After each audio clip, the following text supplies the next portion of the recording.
தென்னந்தோப்பு கேள்விப்பட்டிருக்கோம், மாந்தோப்பு கேள்விப்பட்டிருக்கோம். காக்கா தோப்புன்னு ஏன் வந்தது? அவங்க அம்மா சொல்கிறாங்க, இது மாதிரி வந்து காவல்துறையே வந்து கொலை பண்ணல, என்னங்க சம்பவ செந்தில் பணம் கொடுத்து டிபார்ட்மெண்ட்டு கவர்மெண்ட்டு எல்லாருக்கிட்டையும் வந்து பணத்தை கத்தையாக கொடுத்து என் மகனை கொல்ல வச்சிட்டான். இந்த நிழல் உலக தாதாக்கள்லாம் வந்து காரில் பின்னாடி உட்காந்துக்கிட்டு டீமை உள்ளே அனுப்பி 7 பேரும் போட்டிங்களா திருப்பி வந்துங்களா, இங்கே வந்து ட்ரெஸ் மாற்றிட்டீங்களா, நீங்கள் போய் இந்த போலீஸ்கிட்ட ஆஜராயிருங்க. அப்போ இவங்க பேரே வராது. ஆப்ரேட்டர் வெளியில் உட்காந்துருப்பார். ஃப்ரான்ஸில் ஒரு மிகப்பெரிய அறிஞர் ஒரு டிடெக்டிவ் நாவல் எழுதுகிறாரு. அவர் என்ன சொல்கிறாரு, கத்தியை எடுத்தவன் கத்தியில் சாவான். எவன் வந்து கொலை உண்டானோ அவனே வந்து அந்த கொலைக்கான காரணமானவனாக இருக்கிறான்.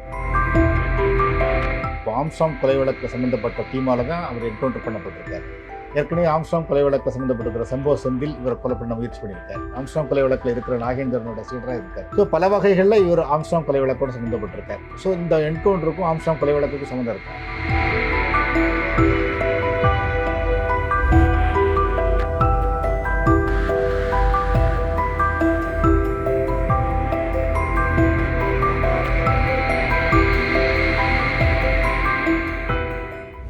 இப்போ இதில் காக்காத்தோப்பு பாலாஜி நம்ம பேசும்போது இன்னொன்று சரி பண்ணுறோம். நம்ம தென்னந்தோப்பு கேள்விப்பட்டிருக்கோம், மாந்தோப்பு கேள்விப்பட்டிருக்கோம். காக்காத்தோப்புன்னு ஏன் வந்தது? காக்காத்தோப்புங்கிறது வந்து அங்கே வந்து பிஆர்என் கார்டன் அப்படின்னு இருக்குது. அங்கே வந்து அண்ணா நகர்லேயே நிறைய பார்க் இருக்குது பார்த்தீங்களா. அந்த பார்க்கில் வந்து சில பார்க்கில் மட்டுமே வந்து ரொம்ப அடர்த்தியான மரங்கள் இருந்துச்சுன்னா காக்காயெல்லாம் வந்து குறிப்பாக வந்து ஒரு பகுதியில் போய் உட்காரும். அதனால் எலிஃபண்ட் கேட்டில் அவ்வளவு தானியங்கள் சிந்தும் பாருங்கள். சிந்தும் போது அங்கே புறாவும் நிறையா மேயும், காக்காயும் மேயும், நாய்களும் அதிகமாக சுற்றிட்டு இருக்கோம். ஏன்னா அங்கே வந்து சிந்தும் பொருட்கள் அதிகம், அதனால அங்கே காக்கா இருக்குது. அதுக்கெல்லாம் தங்குற இடம் வந்து எல்லாருமே வந்து சவுகார்பேட்டில் பார்த்தீங்கன்னா எல்லாருமே வந்து 4 மாடி கட்டி வீடு கட்டிட்டானுங்க. யார் வட இந்தியர்கள் நிறைய பேர் வந்து மின் ஸ்ட்ரீட்டில் ஃபுல்லாக வீடாக்கிட்டாங்க. அந்த ஒரு பகுதியில் இவங்க இந்த விஆர்என் கார்டன் இருக்குது பார்த்தீங்களா, அதில் காக்கா அதிகமாக உட்காரல, அதுக்கு பேர் காக்கா தோப்பு அப்படின்னு பேர் வந்துச்சு. ஸோ காக்கா தோப்புனே பேர் இருக்கு. ஸோ நாங்கள் அந்த ஏரியாவில் இருந்ததுனால காக்கா அங்கே இருக்கிறதுனால காக்கா தோப்பு பாலாஜி. என்னங்க பாலாஜி தான் காக்கா தோப்பு பாலாஜியாக மாறினாங்க. போலீஸ்க்கு வந்துட்டோம்னு வைங்களேன், 3 பாலாஜியை கைது பண்ணுறோன்னு வைங்க. அப்போ ஒரு பாலாஜி வந்து கடுக்கன் போட்டிருந்தாரு, அது கடுக்கன் பாலாஜி. இன்னொருத்தன் வந்து தூத்துக்குடி பாலாஜி. இவன் வந்து காக்கா தோப்புக்காரன், அதனால காக்கா தோப்பு பாலாஜி. என்னங்க காக்காத்தோப்பு பாலாஜிங்கிற பேர் அவருக்கு உருவான பேரை வந்து காவல்துறை வைத்தது தான். இல்லைங்க, அவர் சிறைச்சாலைக்கு போயிட்டு வந்ததுக்கப்புறம் மறுபடியும் வந்து அவர் வந்து பாலாஜினா யாரா, அந்த 7 வெல்ஸில் அந்த காக்காத்தோப்பு ஏரியாவில் இருப்பான் அந்த பையனை, காக்காத்தோப்பு தூக்கு அப்படி போலீஸ் வந்து குழுக்குறி வச்சுருப்பாங்க. தூக்குடா அப்படின்னா யார் தூக்கு, அந்த எலிஃபண்ட் கேட்டை தூக்கு அப்படின்னா எலிஃபண்ட் கேட்டில் யார், தலித் பாலோட தம்பி தூக்குன்னு அர்த்தம். கொத்தவால் சாவடியை தூக்கு அப்படின்னா கொத்தவால் சாவடியில் இருக்கிற மேற்படி ரவுடியோட தம்பியை தூக்குன்னு அர்த்தம். அதனால் இப்போ காக்காத்தோப்பு தூக்குனா எல்லாம் அடங்கிடுண்டா அப்படின்னா யார், இது போலீஸ் வந்து பேரை சொல்லக்கூடாதுங்கிறதுக்காக அந்த ஏரியாவை சொல்லுவாங்க. அப்படியே வந்து அது அவனுடைய பேரை மாதிரி. வண்ணாரப்பேட்டை தூக்குனா புது வண்ணாரப்பேட்டை தூக்கிட்டா சரியா போனால் புது வண்ணாரப்பேட்டை சத்யா அப்படின்னு ஒருத்தர் வருவான். என்னங்க, இதுதான் இந்த வட சென்னையில் பேர் வர்றதுக்கான காரணம். இந்த என்கவுண்டர் பற்றி வந்து இன்னைக்கு நியூஸ் பேப்பர்களில் 2 விதமான தகவல் வருது. ஒன்று வந்து போலீஸ் சோதனையில் இருக்கும்போது ஒரு காரில் இவர் போனதாகவும், இவருன்னு கண்டுபிடிச்சி துரத்தும் போது அவர் சுட்டதாகவும், எதிர்த்தா இது இன்று, அதாவது அக்கார்டிங் டு போலீஸ் எம்கேபி நகர் காவல் நிலையத்தில் வியாசர்பாடி பக்கத்தில் இருக்கிற பிஎஸ்என்எல் கோட்ரஸ் பக்கத்தில் அவர் ஒரு இடத்துல மறந்திருப்பதாகவும், அதிகாலையில் வந்து ஏன் இந்த ஸ்பெஷல் டீமில் இருக்கிற சரவணன், அவர் வந்து கொடுங்கியூர் ஆய்வாளர் வந்து அவர் one of the in-charge for investigation. Armstrong murder கேஸில் அவர் இன்வெஸ்டிகேஷன் ஆஃபீஸர். அந்த கிட்டத்தட்ட அது சார்ஜ் ஷீட் போடுற நிலைமைக்கு வந்ததுனால மற்ற ரவுடிகளை எல்லாத்தையும் வந்து அவங்க கவனிச்சுட்டு தான் இருக்காங்க.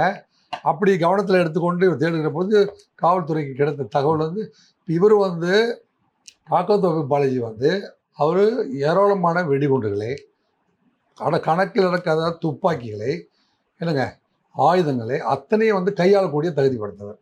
தற்காப்புக்காகவாவது வச்சுருப்பார். அப்படிங்கிற பொழுது அவரையெல்லாம் சாதாரணமாக நெருங்க முடியாது. எனவே துப்பாக்கி முனையில் கைது செய்கிறதுக்கு அவர் போகிற போது அவருடைய கை துப்பாக்கியை வந்து எடுத்துகிட்டு காவல்துறையை நோக்கி சுட முயற்சி பண்ணுவார். காவல்துறையை வந்து வெட்டிட்டு அதுக்கப்புறம் காயம்பட்டதுனால கிடையாது. கவுண்டர் அவர் வந்து சுடுறாரு, அதுக்கு கவுண்டர் பண்ணுறதுக்கு நம்மளும் சொல்கிறாங்க. இதுதான் என்கவுண்டர். ஏன்னா அவரை எதிர்த்தாக்குதல் செய்வதற்காக இவங்க வந்து சுடுறாங்க. இவர் சுடும்போது 2 குண்டுகள் மார்பில் பயந்து அவர் வந்து ஸ்டான்லி மருத்துவமனைக்கு உடனே கொண்டு போயிடுறாங்க.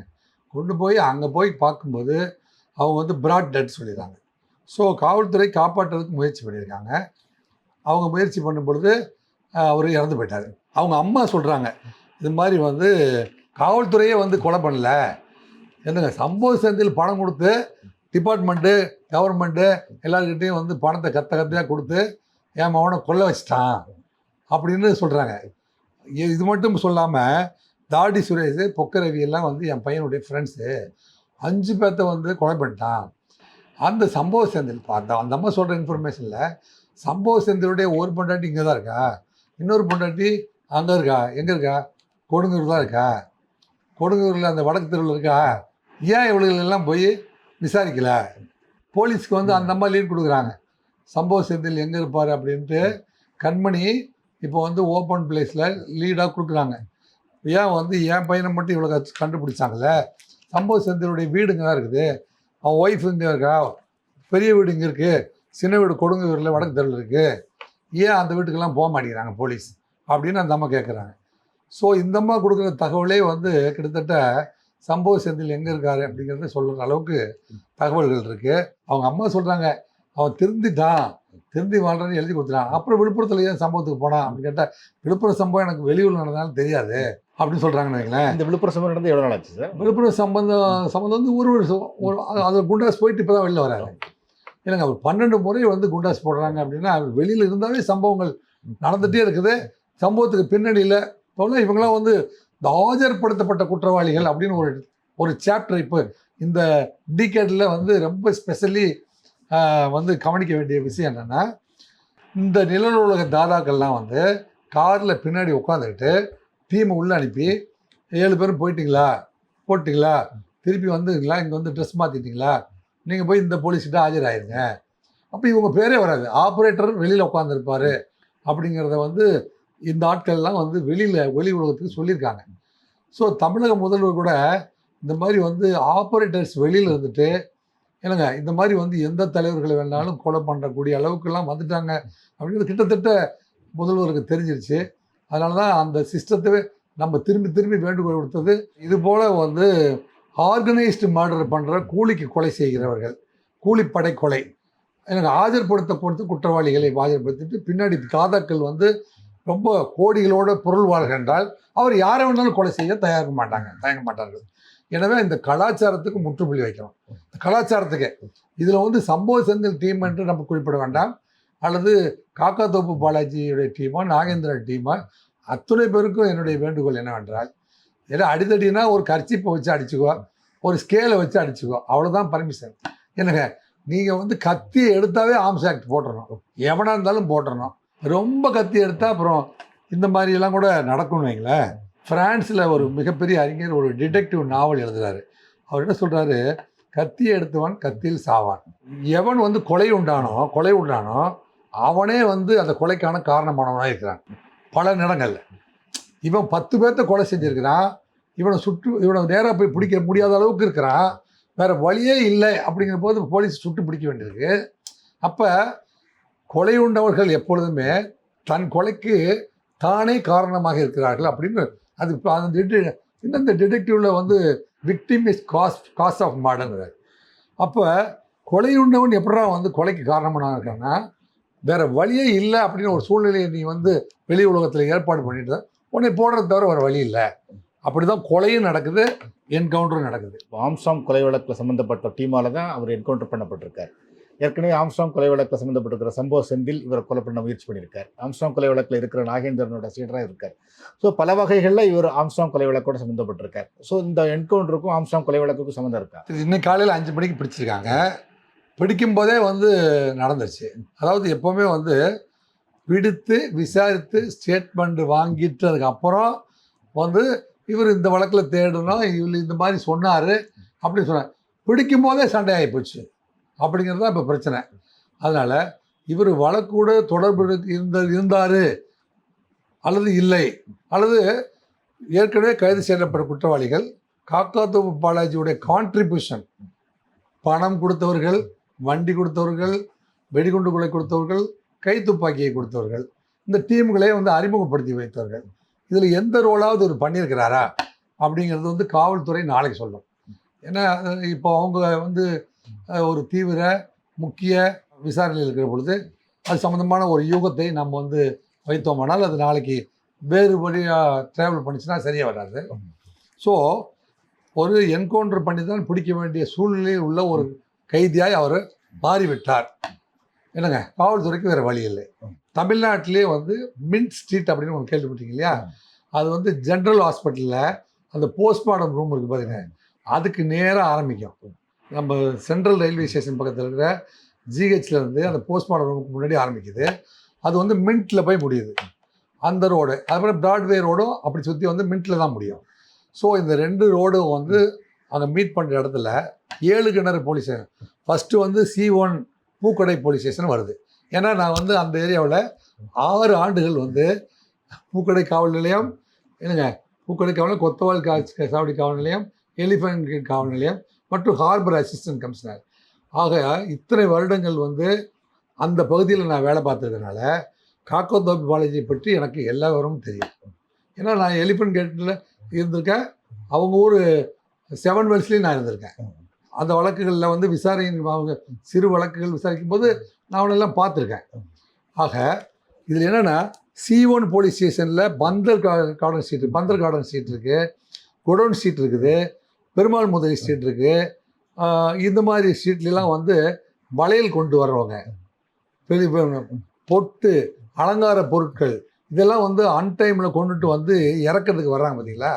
அதில் இறக்குறது ஏறுறது அவங்க எப்போவுமே வந்து கோயம்பேடுன்னு ஒன்று உருவாகிறதுக்கு முன்னாடி அங்கே வந்து பூக்கடை காவல் நிலையமும், எலிஃபென்ட் கேட் போலீஸ் ஸ்டேஷனும், கொத்தவால் சாவடி மற்றும் வந்து 7 வெல்ஸ் போலீஸ் ஸ்டேஷன், இந்த 5 போலீஸ்குள்ளே தான் வந்து இந்த கோயம்பேடு மார்க்கெட்டு பகுதி அத்தனையுமே அதுக்குள்ளே அடைச்சி வைக்கப்பட்டுருந்துச்சு. எந்த சரக்கு வாகனங்கள் வந்தாலுமே வந்து இங்கே வந்து இறக்குனதுக்கு அப்புறம் தான் அடுத்த வாகனம் உள்ளே வர முடியும். இல்லை ஒரு கேஸ் வாங்கிடுவாங்க. டிராஃபிக் போலீஸ் எப்போ பார்த்தாலும் கேட்கன்னு சொல்லி ஒரு சாதாரணமாக பர்ச்சேஸ் அண்ட் சேலுக்கு வந்து வெளியில் போகவே முடியாது. வண்டிகள் வந்து எனக்கே என்ன ஆச்சரியம்னா இத்தனை வண்டி வருதுன்னா, ஆனால் 10 நிமிஷத்துக்கு ஒரு வண்டி வந்து கிளியர் ஆகிட்டே இருக்கும். ஏன்னா அங்கே வந்து அத்தனை மேஸ்திரி இருக்காங்க. நீங்கள் வந்து B1 மேஸ்திரின்னு ஒருத்தர் இருக்கான், அங்கே ஒரு 10 மேஸ்திரி இருக்கான். அவன் தான் வந்து லாரியை கரெக்டாக நிற்க வச்சு 12 லேபரை ஏற்றி அனுப்பிடுவான். அவன் ஒரு வேலையும் செய்ய மாட்டான். ஒரு நாளைக்கு வந்து 25,000 50,000 ரூபா சம்பாதிப்பான். அப்படியே அவன் தாதாவாக மாறிடுவான். ஸோ யார் மேஸ்திரி ஆகிறது அப்படிங்கிற போது இவரே காக்கத்தோப்பு பாலாஜியே வந்து பார்த்திங்கன்னா தலித் பாலுடைய தம்பியை கொலை பண்ணுறாரு. எதுக்கு தலித் பால் தம்பிக்கும் இவனுக்கு என்னடா சம்மந்தம் அப்படின்னு பார்த்தீங்கன்னா, தலித் பாலுடைய தம்பி பேர் சதீஷ். நான் அங்கே வேலை பார்க்கும்போது தலித் பாலு வந்து நீங்கள் எலிஃபென்ட் கேட் பிரிட்ஜ் இருக்கு பாருங்கள், பெரிய மேட்லேருந்து போய் எலிஃபென்ட் கேட் பிரிட்ஜில் ஏறி எலிஃபென்ட் கேட்டில் நீங்கள் நுழையும் போதே எங்கே பார்த்தாலும் வந்து சிங்கத்து மேலேயும் புலி மேலேயும் உட்காந்துருக்கிற மாதிரி தலித் பாலுன்னு எழுதியிருக்கோம். நீங்கள் தமிழ்நாட்டில் இருக்கிற அந்த பகுதியில் இருக்கிற அத்தனை பேருக்கும் தெரியும். அதான் தலித் பாலு தான் வந்து எலிஃபென்ட் கேட்டுடைய மிகப்பெரிய தாதா. அவனை கேட்டு தான் வந்து ஒவ்வொரு லாரியும் உள்ளே போகும் வெளியே வரும். சரக்கு முனையத்தில் வந்து ரயில்வேயில் வந்து குட்செட்டில் ஏற்றுமதி இறக்குமதி, அந்த தெருவில் இருக்கிற வட இந்தியாவுக்கு அனுப்பப்படுகிற அத்தனை பொருட்களுமே ஏற்றுறது இறக்கிறதுக்கான அத்தனைக்குமே அவர் தான் மேஸ்திரி. அவருக்கு கீழே குட்டி மேஸ்திரி வந்து 6 பேர் இருப்பாங்க. அந்த 6 பேருக்குமே தினைக்கும் 10,000 25,000 ரூபா வருமானம் வரும். அவருக்கு 1 லட்சம் வரும். அவரெல்லாம் பார்த்தீங்கன்னா ஒரு 1/2 கிலோவில் செயின் போட்டிருப்பார். நாங்களாம் படித்து அதிகாரியில் வந்து அந்த ஊரில் போய் வேலை பார்க்குறதுக்கு டீசல் போட பணம் இல்லாமல் இருக்கிற பொழுது அந்த ஊர் இருக்கிற ஏற்றுமதி இறக்குமதி பண்ணுற 9ஆம் கிளாஸ் 8ஆம் கிளாஸ் ஃபெயிலான மேஸ்திரி என்னங்க மிகப்பெரிய பிரேஸ்லெட்டு, கழுத்து நிறைய செயின், என்னங்க கூட எப்போவுமே வந்து குட்டி மேஸ்திரி 6 பேர் அதோடு வருவான். அந்த பவர் இருந்தால் தான் அவன் அந்த லேபர்ஸ் எல்லாம் கண்ட்ரோல் பண்ணி ஏற்றி இறக்கி லாரி அனுப்பிட்டு அடுத்த லாரி உள்ள அனுப்பி மிகப்பெரிய ஆப்ரேஷனை பண்ண முடியும். அது இயல்பாகவே அந்த சூழ்நிலையும் சந்தர்ப்பமும் அப்படி அமைச்சுது. அப்போ இவன் வந்து என்ன செய்கிறான், ஏற்கனவே வந்து புஷ்பாவை மர்டர் பண்ணுறான், யுவராஜை மர்டர் பண்ணுறான்.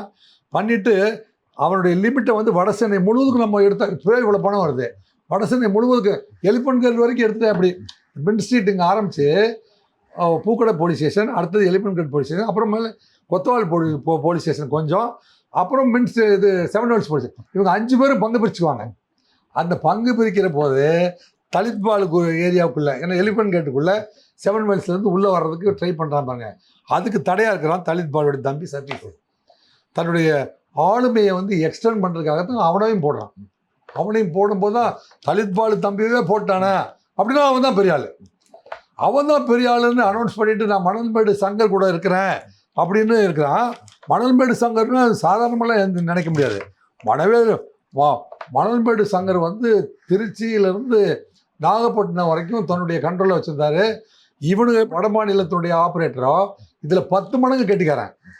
அவன் ஒரு குறிப்பிட்ட சமூகத்தை சேர்ந்தவன். அந்த சமூகத்தினுடைய மிகப்பெரிய ரெப்ரசன்டேட்டிவாக இருந்தால் என்னங்க, தேர்தலிருந்து லோக்கல் ஆப்ரேஷன் வரைக்கும் அவனை கேட்டு தான் பண்ணணுங்கிற அளவுக்கு மிகப்பெரிய ஆளாக உருவாகிடுத்து தான். அவருடைய ஃப்ரெண்டு வந்து கொர நடராஜன் இருக்கான். கொர நடராஜன் வந்து காக்கத்தோப்பு பாலாஜிக்கு ரொம்ப க்ளோஸ் ஃப்ரெண்டு. கொர நடராஜனும் ஃப்ரெண்ட் ஆயிடுறான், நாகேந்திரனும் ஃப்ரெண்ட் ஆயிடுறான். அப்போ நான் பெரிய ஆளா, சம்பவ செந்தில் பெரிய ஆளா? அப்போ இந்த பக்கம் வந்துட்டு பார்த்தீங்கன்னா இவர் வராரு, ஆம்ஸ்ட்ராங் பெரிய ஆளா? இல்லைங்க, ஆம்ஸ்ட்ராங் இவனுடைய பார்டரில் இருக்கிறது நாகேந்திரன். இவனுடைய வெஸ்ட் பார்டர் நாகேந்திரன். யார்? காக்கத்தோப்பு பாலாஜியுடைய வெஸ்ட் இதில் இம்மிடியேட்டாக போட்டி போட வேண்டியவன் நாகேந்திரன். நாகேந்திரன் காம்ப்ரமைஸ் ஆகிட்டார். நார்த்து பார்டர் யார் அப்படின்னு கேட்டால் நார்த்து பார்டர் தான் வந்து சம்பவம் செந்தில். காம்ப்ரமைஸ் ஆகலை. வெஸ்ட் பார்டர்லேயே இன்னும் கொஞ்சம் தள்ளி போனோம்னா புளியந்தோப்பு பெரம்பூர். அங்கே யாரானா அங்கே ஒரு பெரிய ஆம்ஸ்ட்ராங் உட்காந்துருக்காரு. ஸோ நம்மளுடைய ஏரியாவை விரிவுபடுத்த முடியலையே அப்படிங்கிறதுக்கு யாரெல்லாம் தடையாக இருக்காங்களோ அவங்களெல்லாம் வரிசையாக போட்டே வராரு. வரிசையாக இவரும் மர்டர் பண்ணுறாரு, இவர் கூட இருக்கிறவங்களையும் வரிசையாக. ஸோ சீரியஸ் ஆஃப் மர்டர்ஸ் வந்து தொடர்ந்து வந்துகிட்டே இருக்குது. இதெல்லாம் வந்து எப்போ பர்மாக்காரர்கள் தமிழ்நாட்டுக்குள்ளே நுழைஞ்சு ஏரியாவை நம்ம கண்ட்ரோலில் வச்சுக்கலாம் அப்படின்னு சொல்லி வட சென்னையில் என்னங்க அவங்க வந்து ஒரு தாதாக்களாக அவங்க தான் வந்து ஃபஸ்ட்டு ஸ்கிராப் பிஸ்னஸில் வந்து மர்டரை ஸ்டார்ட் பண்ணாங்க. ஸோ அதுலேருந்து வந்தவர் தான் வந்து சேரா வெள்ளரவி. அங்கே வந்து நின்னது வைங்களேன், சேரா வந்து திரும்பி போயிட்டாரு, வெள்ளரவி இறந்து போனார் அப்படின்னா அப்போ பெரிய தலைகள்லாம் போயிடுச்சுன்னு பார்த்தா இவங்கெல்லாம் வந்து சேராகிட்டையும் வெள்ளரவிக்கிட்டையும் இவங்கெல்லாம் வந்து ஜூனியர் ஆர்டிஸ்டாக இருந்தவங்க.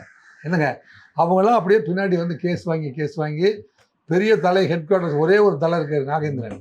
அவருடைய கமாண்டுக்கு கீழே, அவருடைய டைரக்ஷனுக்கு கீழே இல்லைங்க, அவர் தான் பாஸ், அசைக்க முடியாத பாஸ்.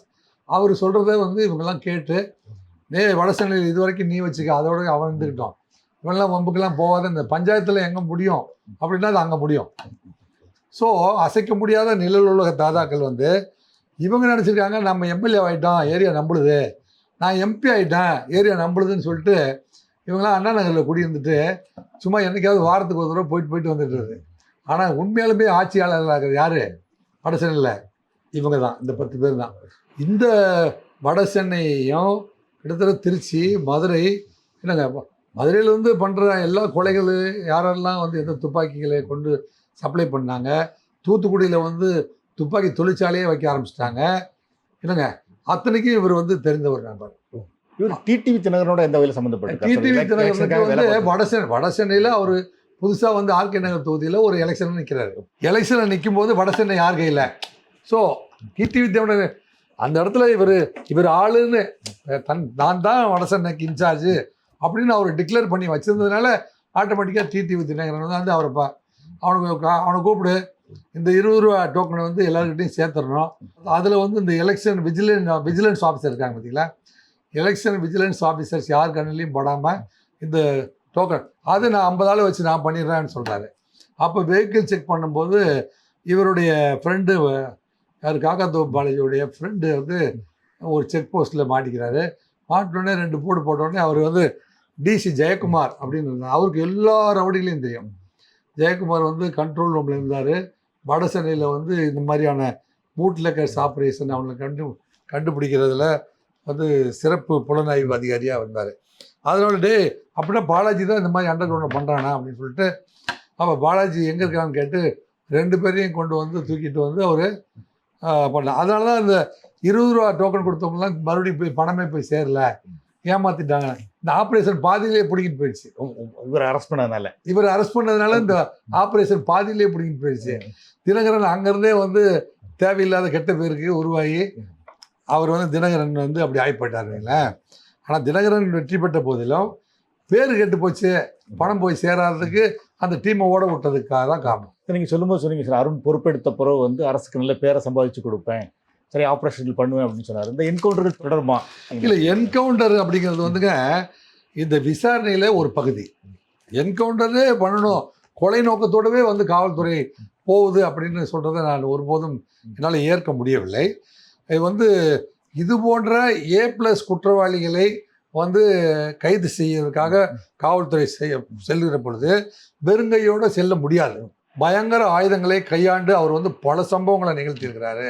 இவர் வந்து பல இடங்களில் மர்டர் பண்ணும்போது பாம்பு அடித்து ஓட சிதற விட்டு ஓட வச்சுருக்காரு. அடிச்சுட்டு அந்த மயிலாப்பூரில் பாம்பு அடித்து காலி பண்ணிட்டு 25 பேரை வச்சு பொது இடத்துல டான்ஸ் ஆடிருக்காரு. துப்பாக்கியை மேலே வட இந்திய கலாச்சாரம் போல். இவர் வந்து தூத்துக்குடியிலேருந்து துப்பாக்கி வைக்கிறாங்க பார்த்தீங்களா, அவங்களோட தொடர்பில் இருக்கார். இதெல்லாமே வந்து அவருடைய ஹிஸ்ட்ரி ஷீட்டில் இருக்குது. உங்களை போன்றவர்கள் வந்து ஹிஸ்ட்ரி ஷீட்டை வந்து போய் படிக்க முடியாது. அவங்களுடைய வாழ்க்கை வரலாறு புறமே வந்து காவல் நிலையத்தில் இருக்கும். அதில் வந்து இவங்க வந்து என்னென்ன ஆயுதங்கள் எல்லாம் ஒவ்வொரு வழக்குலையும் வந்து என்ன மாதிரி ஆயுதங்கள் எல்லாம் எவ்வளோ டேஞ்சரஸ் கிரிமினல் அப்படிங்கிற மாதிரி வச்சுருவோம் நாங்கள். அந்த டேஞ்சரஸ் கிரிமினல்னா துப்பாக்கியெல்லாம் எடுத்துகிட்டு தான் போய் ஆகணும்.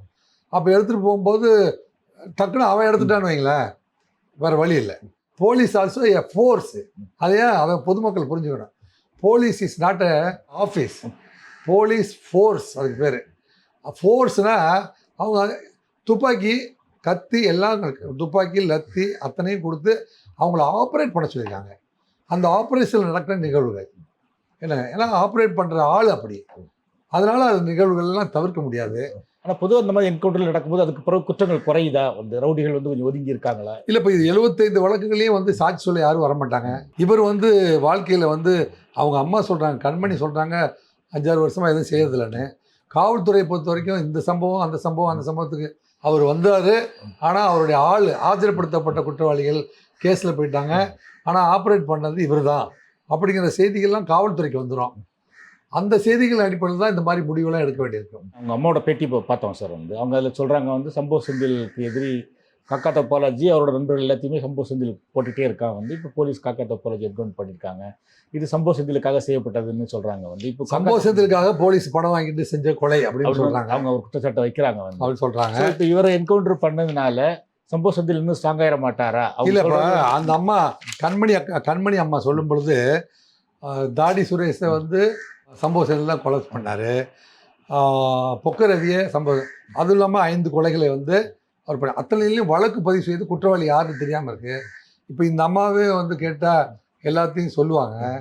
அப்புறம் அவங்க வந்து அவன் எங்கெங்கெல்லாம் தங்குவாங்கிறதையும் வந்து இந்த அம்மாவே சொல்லுறதுக்கு தயாராகாங்க. இது விசாரணைக்கு வந்து ஒரு அடிஷ்னல் இன்ஃபர்மேஷன் கிடைக்குது. இதனிடையே இந்த விசாரணை நல்லபடியாக நடக்கும்னு நான் நினைக்கிறேன். ஆக சம்பவ செந்தில் வந்து காவல்துறை முக்கியமான வழக்கில் தேடிட்டு இருக்காங்க. ஒன்று, காவல்துறை வந்து இத்தனை வழக்குகளையும் அவரை வந்து ரிமாண்ட் பண்ண வேண்டியிருக்கு. அவர் வந்து உடனே வந்து இவங்கெல்லாம் செத்து போயிட்டாங்க, இது வந்து அஃபீஷியல் தாதா கிடையாது. அஃபீஷியல் எம்எல்ஏ செத்து போயிட்டாருன்னா ஒரு அனௌன்ஸ்மெண்ட் பண்ணி அந்த இடம் காலியாக இருக்குது, உடனே அடுத்த எலெக்ஷன் வச்சு வேறு ஒரு ஆள் எம்எல்ஏ ஆக்கிடலாம். ஆனால் இதில் வந்து இவர் தாதாவாகணும் அப்படின்னா எத்தனை கேட்டு தாண்டி விட்டுருக்கு.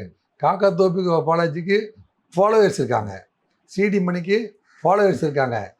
இவங்க எல்லாம் வந்து சம்பவ செந்தில் வந்து பாம் சரவணன் தேடிட்டு இருக்கான். அவர் ஒற்றைக்கண் ஜெயபால் ஒரு இடத்துல தேடிட்டு இருக்காரு. ஒற்றைக்கண் ஜெயபால் வந்து திருமங்கலத்தில் சாப்பிட வர்ற பொழுது 16 பேரை தமிழ்நாடு முழு இருக்கிற மிக முக்கிய குற்றவாளி அத்தனை பேரையும் ஒன்றா கூட்டிகிட்டு வந்திருக்காரு. அப்போ பாம் சரவணன் பின்னாடி ஒரு 15 பேர், ஒற்றைக்கண் ஜெயபால் பின்னாடி ஒரு 15 பேர், என்னங்க சிடி மண்ணை பின்னாடி ஒரு 30 பேர், இவ்வளோ பேர் தேடிட்டு இருக்காங்க. இவ்வளோ பேரையும் தாண்டி போலீஸ் தேடிட்டு இருக்கு. அவ்வளோ வேலைகளையும் தாண்டிட்டு வந்து அவர் வந்து ஒருவேளை வடசென்னை தாதாவாக மாறிட்டார்னா நம்ம வரவேற்போம். சார், தமிழ்நாடு போலீஸ் வந்து ஸ்காட்லாந்துக்கு இணையான போலீஸ்ன்னு சொல்லப்படுது. வந்து அவ்வளோ பெருமை கொண்ட போலீஸ் வந்து. ஆனால் பார்த்திங்கன்னா இந்த சம்பவ செந்தில் வந்து கடந்த 4 வருஷமாக தேடிட்டு இருக்காங்க, அவரை நெருங்க முடியல. ஆனால் இப்போ காக்காத்தோப்பு பாலாஜியோட அம்மா வந்து சம்பவ செந்திலோட ஒய்ஃப் இங்கே இருக்காங்க, சம்பவ செந்தில் இங்கே பண்ணிகிட்டு இருக்காரு, இங்கே வந்துட்டு இருக்காருன்னு தகவலை சொல்கிறாங்க வந்து. ஸோ ஏன் வந்து தமிழ்நாடு போலீஸால் ஸ்காட்லாந்து சம்பவ செந்தில் நெருங்க முடியல? இப்போ எனக்கு தெரிஞ்சு சம்பவ செந்தில் வந்து தமிழ்நாட்டில் இல்லை, மொத்தம் 3 பேர் தமிழ்நாட்டில் இல்லை. சம்பவ செந்தில் இல்லை, சிசி ராஜா இல்லை, மொட்டை கிருஷ்ணன் இல்லை. இவங்க 3 பேருமே வந்து தமிழ்நாட்டின் எல்லையை விட்டு தாண்டிட்டாங்க. அவங்க இந்தியாவுக்குள்ளே இருந்தாவே கண்டிப்பாக கண்டுபிடிச்சிருப்பாங்க. அவங்களுக்கு வந்து ரெட் கார்னர் நோட்டீஸ் கொடுத்துருக்காங்க. நம்ம ஆசியன் கண்ட்ரீஸில் மலேசியா, சிங்கப்பூர், தாய்லாந்து போன்ற நாடுகளில் இருந்தாலும் அவங்க எங்காவது பப்ளிக் கான்டாக்டில் வந்துட்டாங்களே அவங்க பிடிச்சிருவாங்க. அதுக்கான அத்தனை முயற்சிகளையுமே வந்து திரு அருண் அவர்கள் எடுத்துட்டாரு. அப்படிங்கிறத வந்து அவர் சொல்லியிருக்காரு. கூடிய விரைவில் அவர்கள் கைது செய்யப்படுவார்கள். அது இல்லாமல் இன்றைக்கி வந்து காக்காத்தோப்பு பாலாஜியுடைய அம்மா, என்னுடைய மகனுடைய இறப்புக்கு காரணமே வந்து சம்பவ செந்தில் தான், அவனுடைய ஆட்கள் தான் அப்படின்னு சொல்கிறாங்க. காட்டி கொடுத்தா கூட அவங்க ஆள் தான் காட்டி கொடுத்துருப்பான், அல்லது அவங்க தான் பணம் வச்சு கொண்டிருப்பாங்க. அவருடைய மனைவி வீடெல்லாம் இங்கே தானே இருக்குது அப்படிங்கிறதையும் ஒரு வேளை போலீஸுக்கு தெரியாமல் இருந்தால், மனைவி வீடு, அவங்க சொந்தக்காரங்க வீடெல்லாம் இப்போ வந்து அவங்க சொல்கிறதுக்கு தயாராக இருக்காங்க.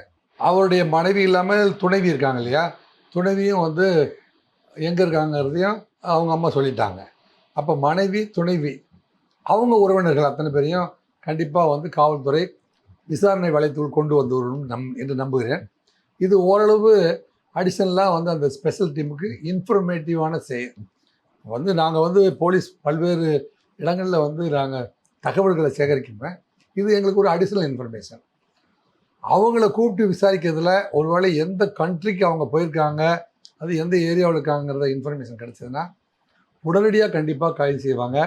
ஏனென்றால் இந்த வழக்கில் வந்து அவங்க ஆப்சண்ட்லேயே இருந்த போது கூட எப்படி வந்து பிரபாகரனையும் மற்ற எதிரிகளையும் வந்து அவங்க வந்து கைது செய்யப்படாத குற்றவாளியாக இருந்து மீதி குற்றவாளிகள் மீது குற்றப்பத்திரிகை தாக்கல் செய்தார்களோ, அதுபோல் திரு அருண் ஐபிஎஸ் அவர்கள் இந்த வழக்கில் இந்த வாரத்துக்குள்ளே வந்து குற்றப்பத்திரிகை தாக்கல் செய்கிறேன்னு சொல்லிட்டாரு. ப்ரெஸ்லேயும் சொல்லிட்டாரு. ஆம்ஸ்ட்ராங் வழக்கில் அப்போ வந்து அதில் சம்பவ செந்தில் இருக்கிறாரு அப்படிங்கிறதுக்கு தகவலாக இருந்தால், அப்போ சம்பவ செந்தில் வந்து கைது செய்யப்பட வேண்டிய குற்றவாளி. அப்போ அவர் மேலே ஆட்டோமேட்டிக்காக வாரண்ட் வாங்கிடுவாங்க. அப்போ வாரண்ட் குற்றவாளியாக மாறிடுவார். அவர்களை கூடிய விரைவில் காவல்துறை கைது செய்ய முடியும் என்று நம்புவோம். நன்றி. நன்றி.